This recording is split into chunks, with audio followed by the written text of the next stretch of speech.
to the extent we can. Okay. So. Shall I start? Well, let me get our meeting rolling here. We're live. Oh, you got it. Good. Thank you. So good morning. Today is Thursday, May 5th, 2022. This is a meeting of Senate Natural Resources and Energy Committee. It's 9:05 a.m. We have three things on our agenda this morning. One is to catch up on a number of confirmations of gubernatorial appointees that got referred to our committee. The second thing is looking at H466, an act relating to surface water withdrawals and interbasin transfers, just tidying up amendments and getting prepared for the floor. And then again at 9:30, we have H518, an act relating to municipal energy resilience initiatives.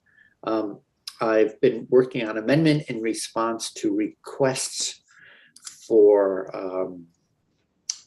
potential improvements. And so I'd like to present that to the committee, and I'm hoping that one or more members of this committee will choose to join in offering that. It will be an amendment offered by individual senators brought to the floor before 518 comes up. All right, so with that, I'll start off. I have Brad Aldrich, who's an appointee to the Natural Resources Board. I've called and emailed Mr. Aldrich, but have not yet connected with him. I'm hoping to complete that by the end of today. So that's, unfortunately, that's my status report. In progress, but not completed. Senator Campion doesn't have any names this time around.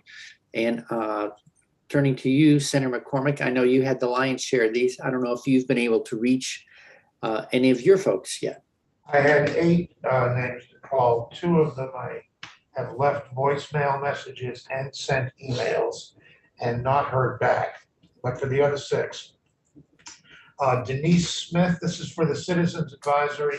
Is it a committee or council or what on Lake Champlain? It's a Lake Champlain Citizens Advisory Council. Council, okay. I discredited myself with all of them by referring to it as a committee. Anyway, Denise Smith lives in St. Albans. She has her master's degree from UVM. She's a healthcare health services worker, and she has teenage children. We talked about that a little bit. And of course, you know, mainly what we're looking at is these people's resumes. But the phone call was just to get a sense of who they are. She was a delightful conversation and firmly committed to the preservation of the lake. She grew up on Lake Champlain and lives in St. Albans now, so it's highly committed. I contacted Jeff Wenberg, who is no stranger to the committee, and we talked at great length about, in particular, given our own, his and my history with one another, about how good it is when people lock horns and still like and respect one another. He also talked about when he was mayor of Rutland, how he thought my brother was crazy for wanting to bring passenger service to Rutland, and how humbled he felt when Kurt, in fact, got passenger service for Rutland. And I had thanked him for that because I remember the opening ceremonies. As I approached the opening ceremonies, I was indignant that Jeff Wenberg was going to be the master of ceremony. I said, this is Kurt McCormick's night. And when Wenberg got up to preside, he said, above all, this is Kurt McCormick's night. So really? Yes. So he's a good, decent guy and firmly committed to this. Bob Fisher is certainly qualified. He is the water quality supervisor for the municipality of South Burlington. He's been on this council for 15 years and is dedicated. Water is what he does. He has grown children. Wayne Elliott, I have left a voicemail and email. I have not heard back. Eric Clifford is a dairy farmer, is very thoughtful, very aware of agriculture's impact, and also of the idea that it's not just agriculture. You've got some people who literally regard agriculture as the problem, totally ignoring commercial parking lots, rooftops, suburban lawns, dogs, municipal facilities, and so on. As though it's all agriculture's fault. He defends agriculture against that attitude, but on the other hand, also acknowledges that agriculture is a big part of the problem. Yeah, okay. And they have responsibilities, and so he's dealing with that. And as a farmer, he does. At least I got the impression that when dealing with the lake, in particular, is the controversy about the implications of agriculture, and he seems to have a very comprehensive, wise understanding. Mark Nowd called me, and we've not spoken, but he left a very good voicemail message. And Is that K-N-A-U-D? no, N-A-U-D. And he again has been on this for a while and is dedicated to the lake and knowledgeable. He is a natural resources law lawyer. That's what he does, is the environment.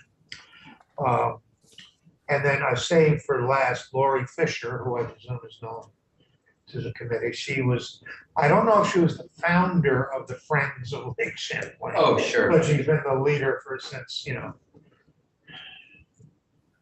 since the flood.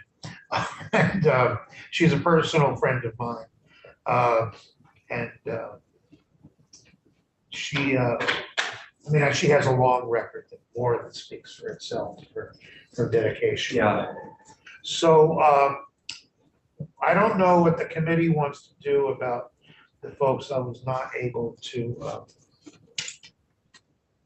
get to. I misspoke when I said there were two that I couldn't reach.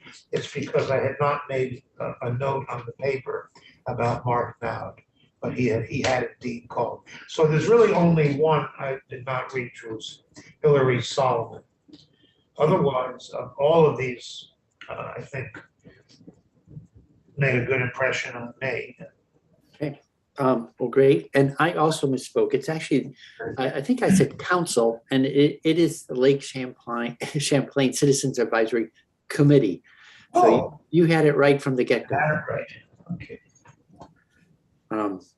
So are you looking, of course, that's my report on the conversation. I think the committee's going to want to use resumes.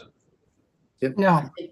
I think for non-floor report folks, my sense has been that a simple conversation is usually enough to have a sense of whether someone's committed to doing the work, they want to do the work, and they have some relevant knowledge. So so I'll keep trying to get in touch with Hillary Solomon.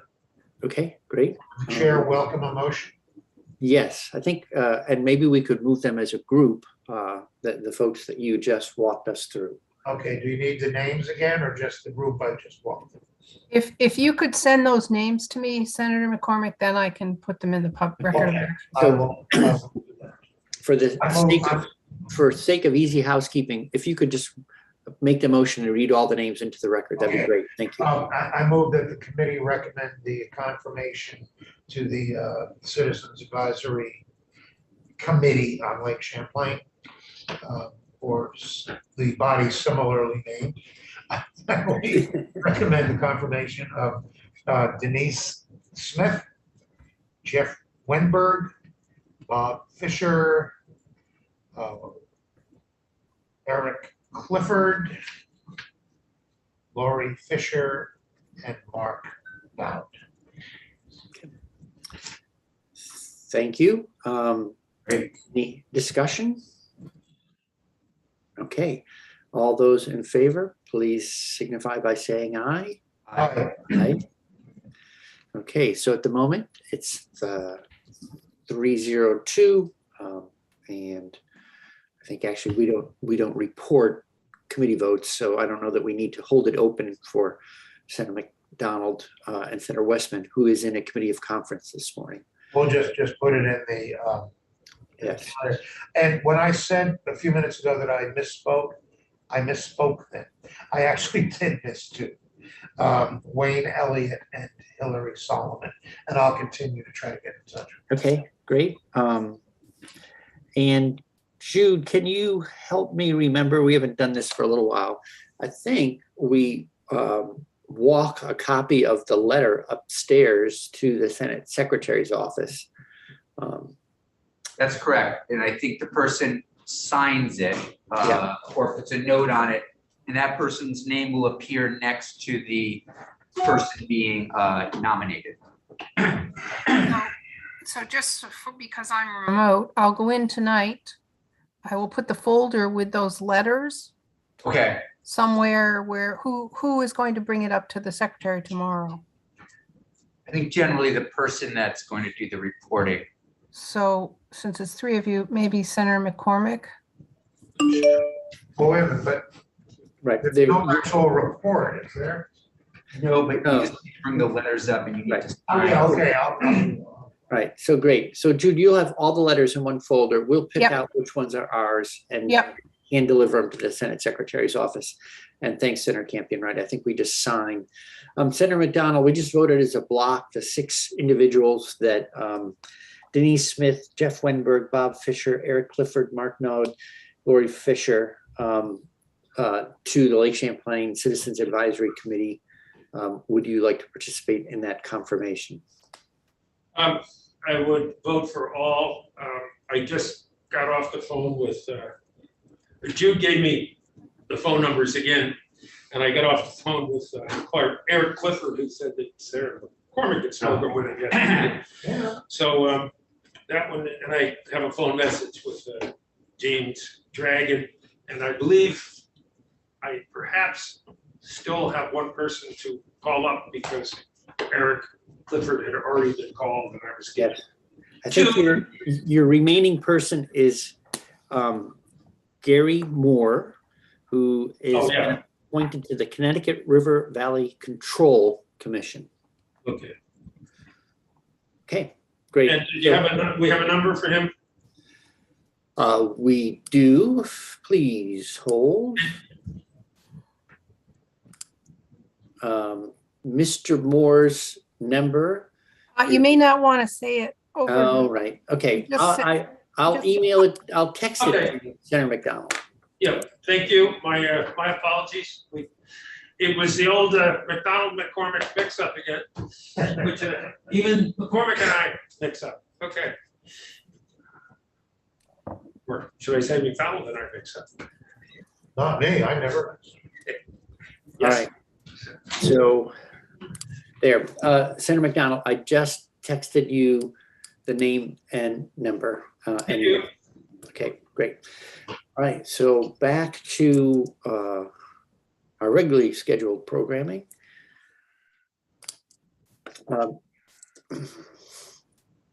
Just a moment, please. Juggling windows here.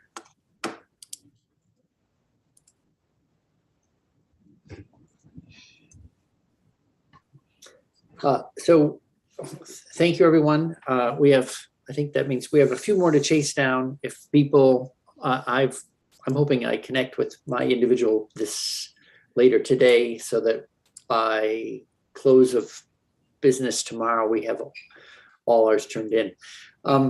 With that, I'd like to turn to Mr. O'Grady and H466, an act relating to surface water withdrawals and interbasin transfers. One is just for everyone's sake, because it's been a little unusual the way the mechanics of how this is folded out. Because our amendments were relatively light to the underlying bill, we did it by instance.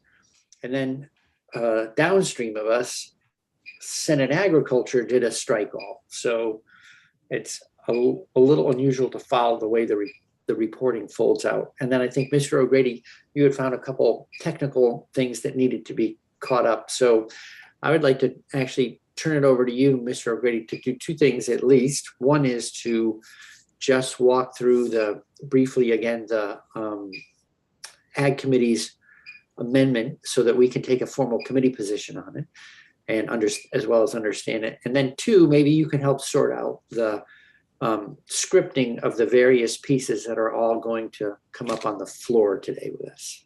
Sure. So I think maybe the best way to walk through the Ag Committee amendment is look at a side by side. Okay. I've seen this before, I believe, but I also saw online and here are some hard copies for those who are in the room. We don't pay.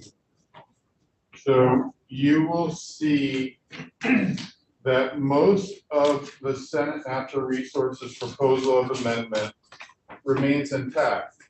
All of the definitions are intact until you get to the definition of surface water on page 4 of the side-by-side, where it really is a clarifying amendment. The Agency of Agriculture was really concerned about what it meant when it said constructed ponds or other impoundments that are used for irrigation or watering of livestock and that are not subject to the Vermont water quality standards. So the Agency of Natural Resources offered the language on page 4 under the Senate Agriculture Amendment where it says constructed off-stream farm ponds or other off-stream impoundments that are used for irrigation for farming or watering of livestock. That really is basically the same. It's effectively an isolated constructed pond. So that is a clarifying amendment, and it gave the Agency of Agriculture some surety. Okay. Can you explain just briefly what's the significance of saying not subject to the Vermont water quality standards versus being explicit and saying for farming? Sure. So there are a couple of, in the Vermont water quality standards, there are a couple of provisions that say certain impoundments are not subject to the water quality standards, including some that are constructed, but it doesn't say constructed for farming. So the Agency of Agriculture was concerned that even though this language was focused on farming and irrigation for watering of livestock, it may not actually have not been subject to the water quality standards. So they just wanted to strike that provision and say constructed off-stream ponds or other off-stream impoundments. As I said, those off-stream impoundments are already exempted under the Vermont water quality standards. This just adds basically some technical surety for that.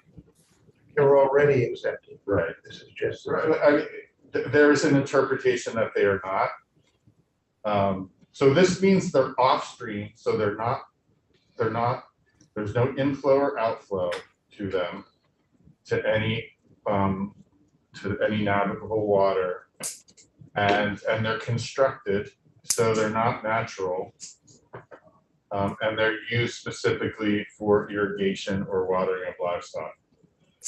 I think that you probably all consider a farm pond that doesn't have any input or output and is not natural to be not a surface water that you're looking at. Great.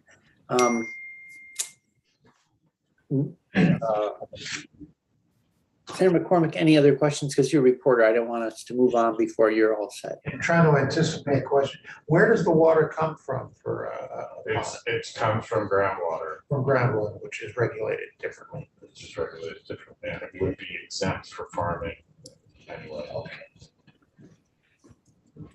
Should I move on? Yes, please. I should say it comes from groundwater in the rain, you know. Yeah. But on page 6, in the thresholds for registration and report, it was just a clarification. It's 150,000 gallons or more of surface water over any 30-day period. Not substantive. I think that was your committee's intent. The next change is on page 7 of the side-by-side. This is where the substantive changes begin. You and your committee had set up a different method of reporting for irrigation, for water, for withdrawals for irrigation, for watering of livestock. Because the agriculture amendment accepts on the next page surface water withdrawals for irrigation, for farming, livestock watering, or other uses for farming from Sorry, where are you? page 8 of the side-by-side. In the exceptions, the following withdrawals shall not be subject to the requirements of subsection A or B, meaning they're not subject to A&R registration or reporting. It would be surface water withdrawals for irrigation, for farming, livestock watering, or other uses for farming. So you don't need a different method of reporting to A&R for farming, if farming is accepted from reporting to them anyway. Right, so you had farming in the reporting and registration scheme for A&R. Ag takes farming out of the reporting scheme to A&R and has them reporting to the Agency of Agriculture. Do you have any concerns about the nature of the data in terms of, we've talked about trying to make sure that the data flows over to A&R. A&R, because of the amount of data they have to take in, one of their concerns was try to have it be, somewhat the same format, the same kinds of reporting, et cetera. So we have A&R reporting.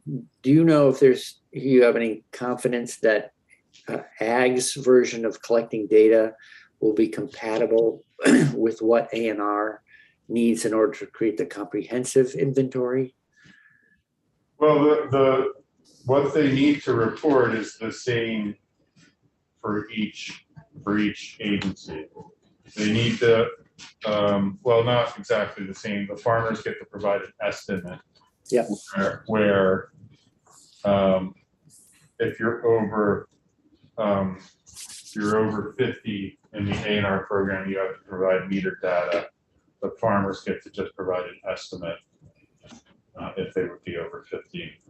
But then they have to provide the amount withdrawn, the location of the withdrawal, the daily maximum withdrawal for each month, the date of the daily maximum withdrawal, and any other information required.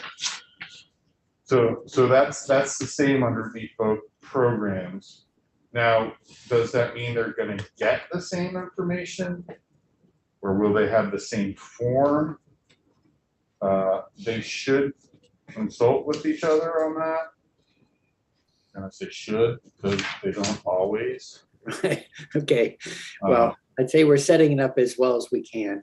And Right. Let's hope that they're helpful to one another. Okay, great. So going back to page 7, I just discussed how you don't need a separate method of reporting for farming to A&R under the Ag Amendment. There's a couple of clarifying amendments on page 7 in the Ag Amendment, just adding or more surface water. Page 8 is where you get the exception in the Tenant Agriculture Amendment for withdrawals for irrigation for farming, livestock water, and other uses for farming. Then on page 10 in the prospective permitting program, where A&R would adopt a rule for a permit, there is an exception there that surface water withdrawals for irrigation for farming, livestock water, and other uses for farming, they would not be required to get a permit underneath that A&R rule. Well, I do have a little concern about that. I mean, I think that's the deal we're accepting, but I wonder in a way if this is where recapitulating history, circa 1995, when someone said that water quality will be managed by A&R for all waters of the state other than agriculture, and we've created a divide that's not always been helpful. And now we're contemplating a permanent exemption to permitting, but we'll, I guess this is something we keep our eye on and see if it's a wise prejudgment about who participates in permitting or not. So I will say that this scheme is not exactly the same as New York's, but it is very similar to New York's. Okay. In New York, farmers register their withdrawals and provide estimates, whereas almost every other use that's not accepted has to get a permit. Right. So it's similar to that scheme. Right. Although we're also not requiring registration on the part of agricultural users, correct? Yes, but I mean, the ag committee really does not like that word. Right. But the ag uses have to report. There really is no distinction. Right. Between registration and reporting under the functions of this program. Right. I right. I thank you. Thank you. Okay. And I went around the block with the Senate committee on would it be notification? Would it just be notified? Could they just register? And they're like, no, it's just, they're just going to report. Every other verb seemed to somehow offend their sensibilities. Then on page 13, this is the report of the data to the General Assembly. One of the things that the Senate Committee on Agriculture was concerned about is that the legislature should be the one to decide potentially the threshold for permitting or who gets permitted and who gets accepted. And that therefore they need to have the data that's collected from reporting. And that's what this new section 10 VSA 1045 does. A&R collects the data that's reported to the Agency of Agriculture and the Agency of Natural Resources and submits it to you annually for your information. Okay. Great. And is that the last update?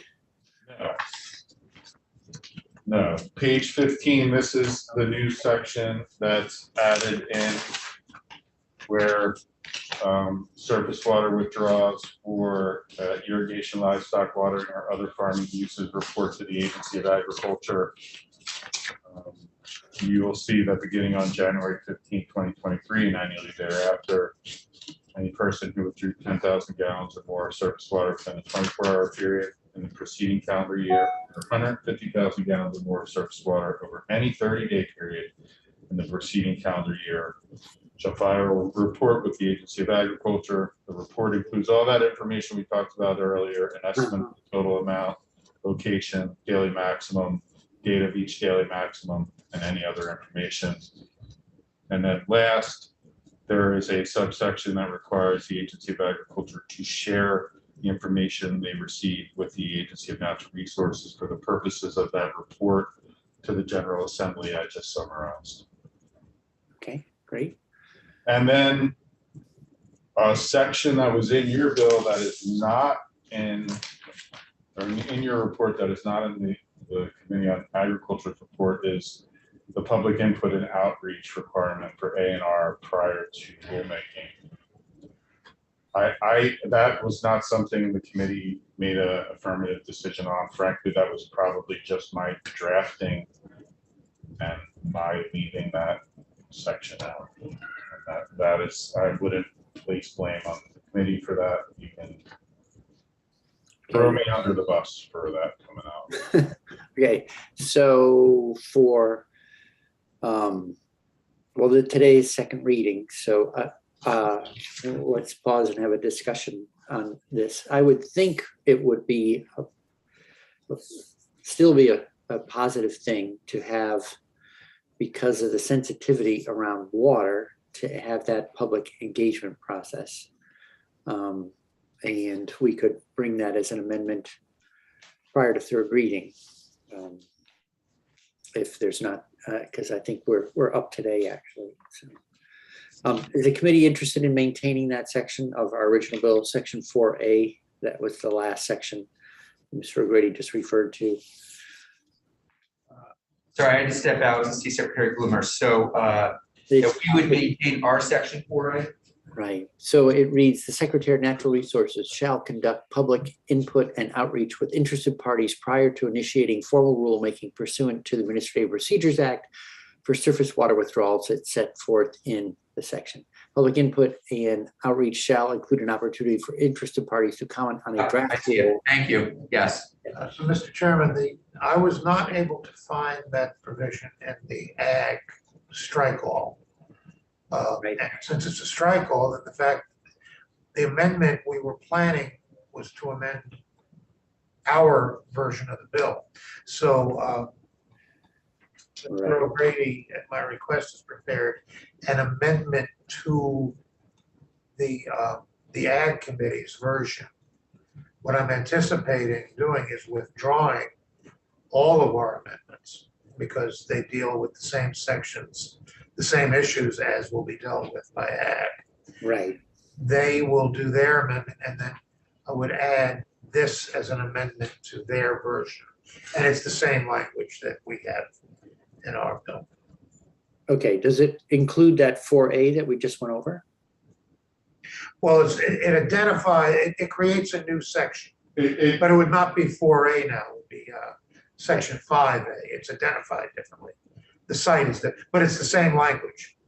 Okay, so you're Right, exactly, because remember the Ag Committee report had an additional section. Yep.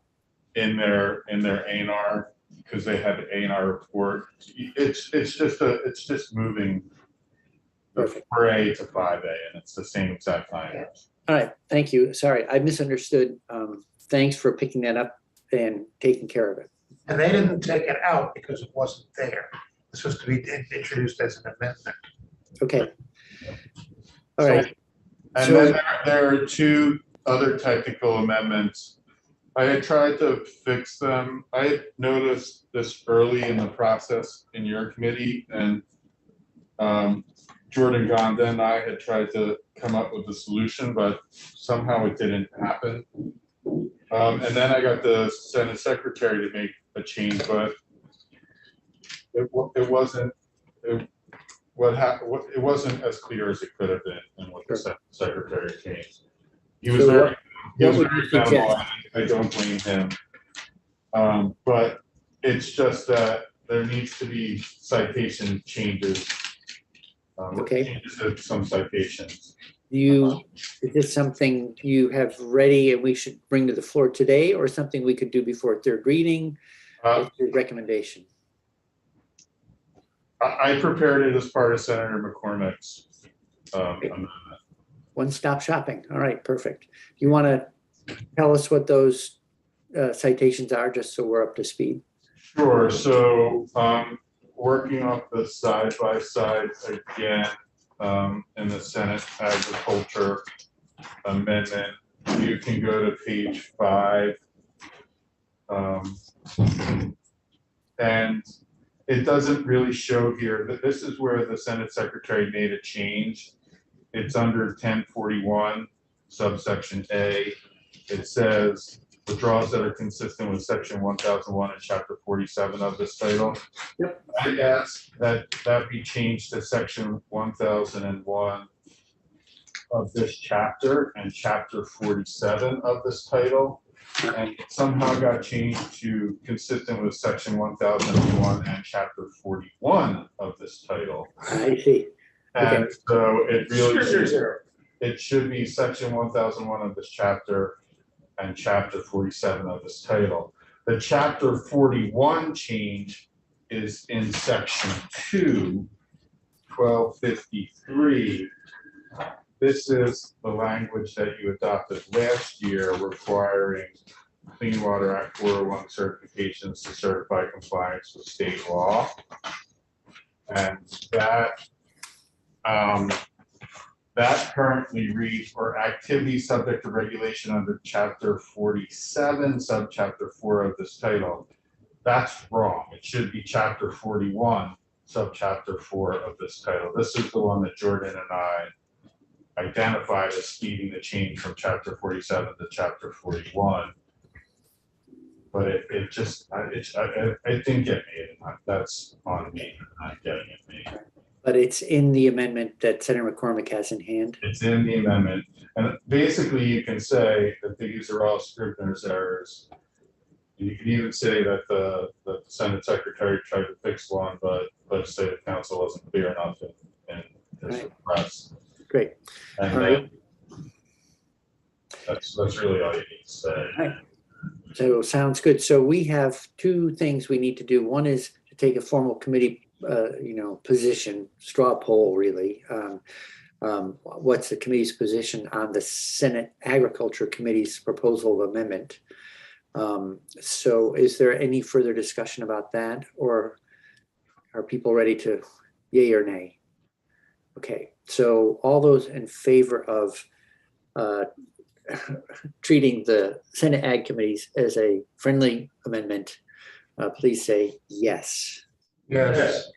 Okay, so we have 302 at the moment. Senator Campion will probably be back in momentarily.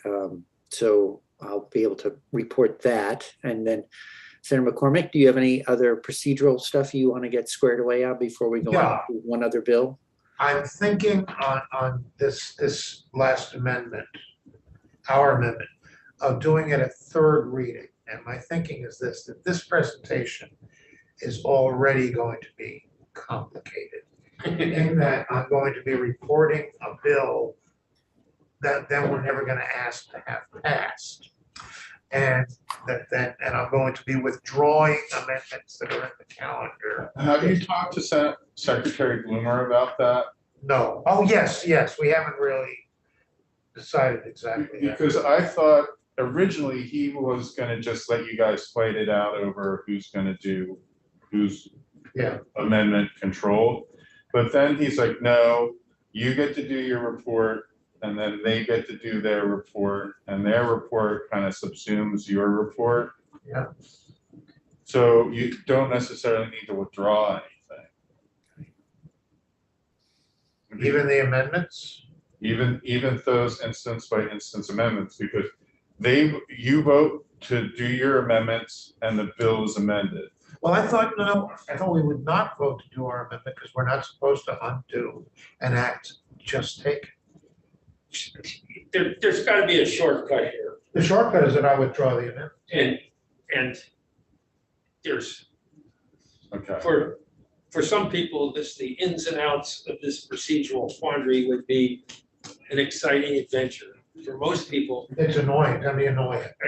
we perhaps could say we're explain how we got here, but this is the language that gets us out. There was a Scrivener's error. There was an agriculture supported. That's going to be on third reading. Yeah, but the first two amendments here are Scrivener's errors. Yeah. The third is a substantive response. Do you remember the flood of emails that we didn't hear from enough people? Now, when I report the witnesses on the bill, I think we're going to be refuting that. But there's also that probably is a good idea. We should hear from people on this. So that is actually a substantive change. It was in our original bill. Okay, so let's do that at third reading. I think you're right. Third reading, okay. And although I Oh, love. I should probably go before agriculture with this. Right, for third An reading. amendment to their work. Right, but yeah. It's going to be a speed bump on the way to somewhere. Yeah. In the rest of our colleagues. It's still our bill, so it's not like we don't need to present it as an amendment to their bill. Although I love learning procedural ins and outs. My advice is kind of like Senator McDonald's. I think however you can most simply present it, and maybe you want to consult with Bloomer a little bit before, will That's be why- the easiest thing for the room to follow.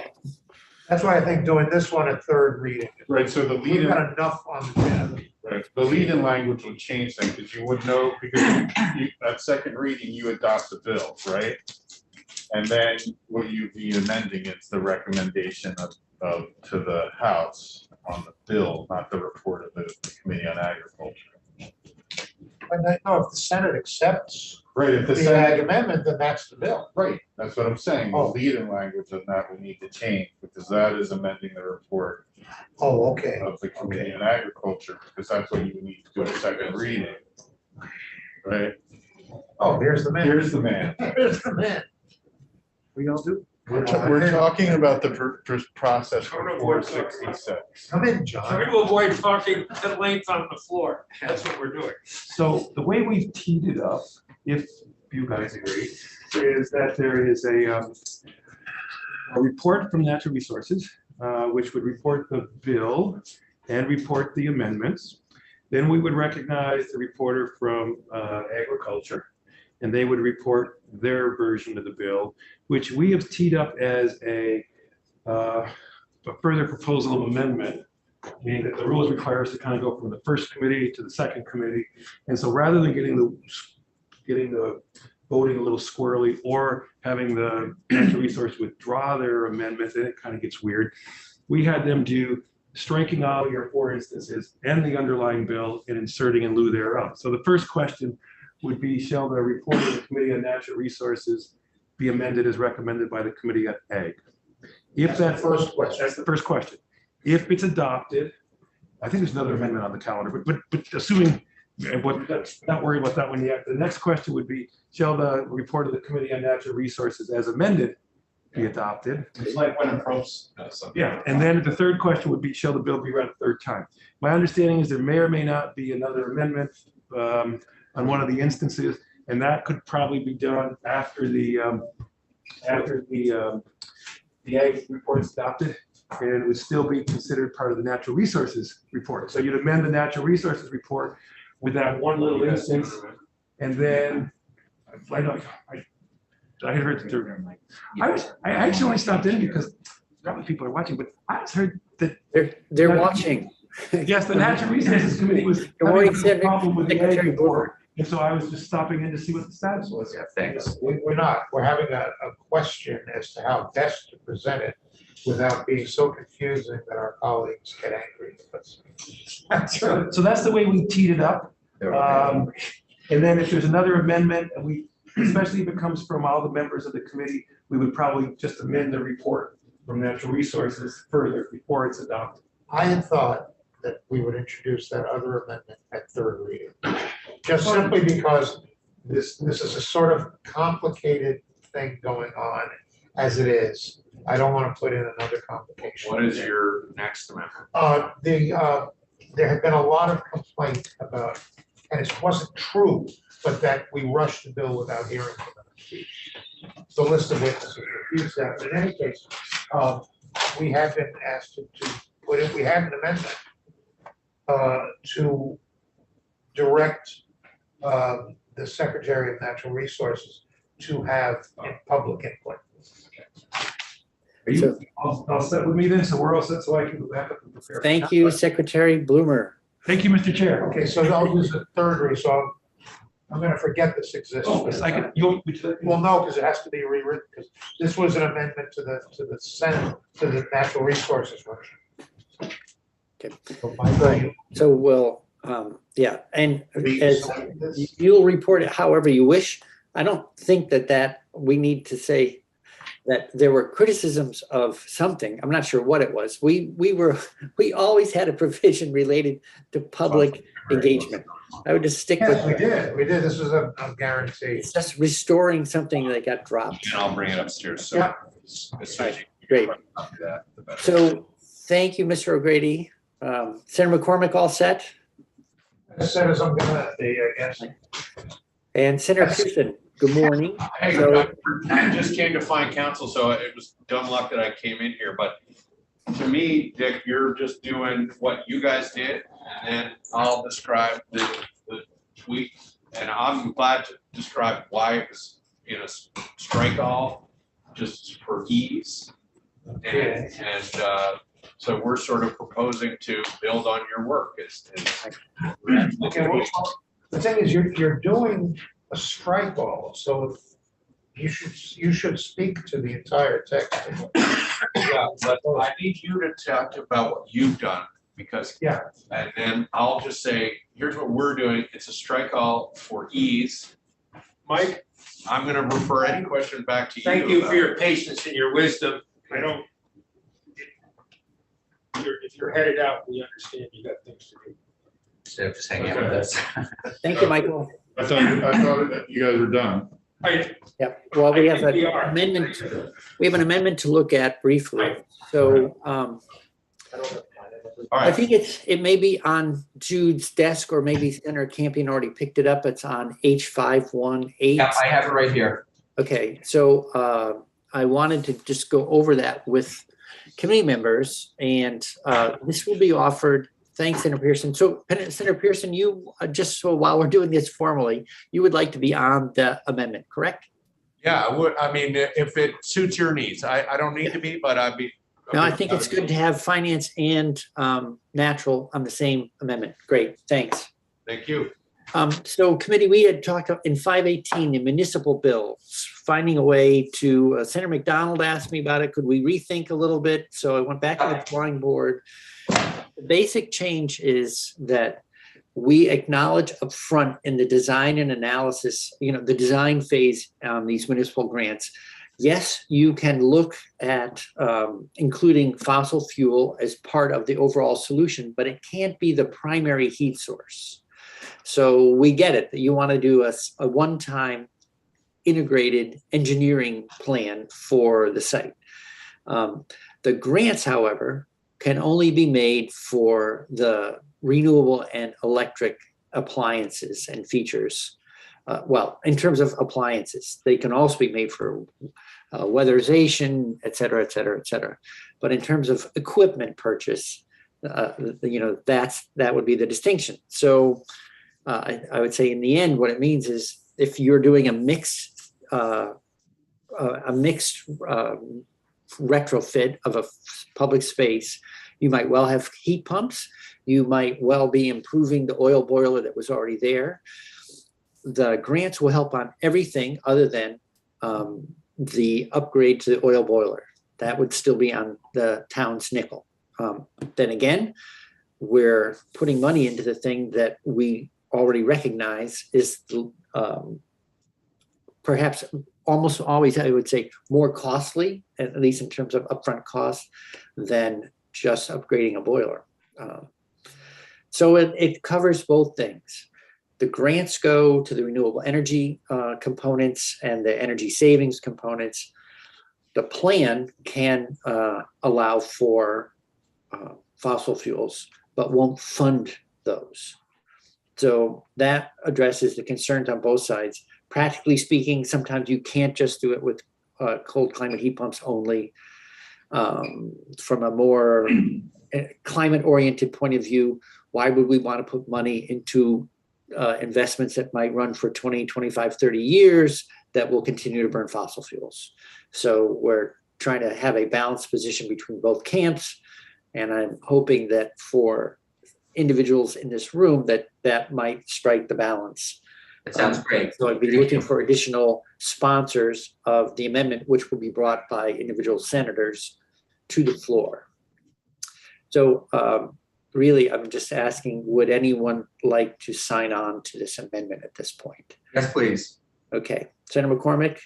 Yes. Okay, great. Senator Westman's also a yes. I believe Senator Cummings was willing to sign on. Excellent. Thank you, Senator McDonald. I'll check in with her, maybe Senator Hardy too. And Senator Pearson. And Senator Pearson say yes already. Okay. So thank you very much. So that completes our work for the morning.